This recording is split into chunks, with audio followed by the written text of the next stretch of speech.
This is, I think, why people are so obsessed in some sense with the search for fundamental meaning. This is a good story. So you can imagine two people laying bricks, they're building a gigantic wall, and the one person thinks, oh my God, this wall is going to take 100,000 bricks. I'm laying one at a time and I'm wasting my life away, trivially adding to this gigantic brick wall. And what am I doing? This is absolutely miserable, brick by brick.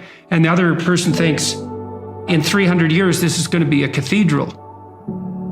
And so the person in the second state is doing exactly the same thing at a local level, laying bricks, but each brick is related to a very high goal. And that means the reward that's attendant upon the laying of the brick is proportional to the goal of the entire behavioral process. So if you're aimless and goalless, then you can't elicit any positive emotion. And if your goals are fragmented, which is also what happens if you're aimless or your goals lack unity, if your goals are fragmented, then no given behavioral manifestation can elicit any dopaminergic reward because it's not a step forward to anything desirable.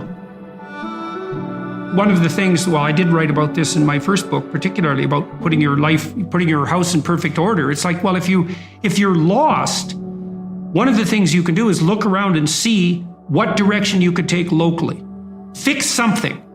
Find something that you could do that would make things better that you would do. And there's a humility in that too, because especially if you're in a low energy state, it's like, oh my God, I don't have enough energy to make dinner. It's like, do you have enough energy to put a fork on the table? And sometimes people are so depressed that that's really all they can do. Can you take a small step forward, no matter how small that is? Implement a micro routine, even something like washing a cup and putting it back in the shelf. And that's a good thing because you have a shelf and there's cups on it. You've already decided that's an appropriate way to live, is to have your coffee cups on a shelf. If you go ahead with cleaning out the cup and putting it on the shelf, then you've taken steps towards a valuable micro goal. You get a dopamine kick from that. That transforms itself into adrenaline and energizes you. In part, what the dopamine system is doing. So imagine that the purpose of the dopamine system is to elicit a satiating reward, fundamentally. But then the satiating reward is something that has to be approached in steps. And so in order to maintain the motivation necessary to approach the satiating reward, you have to mark each of the steps with a marker of pleasure. Small things are not small. You might have the cognitive appraisal that doing something local, like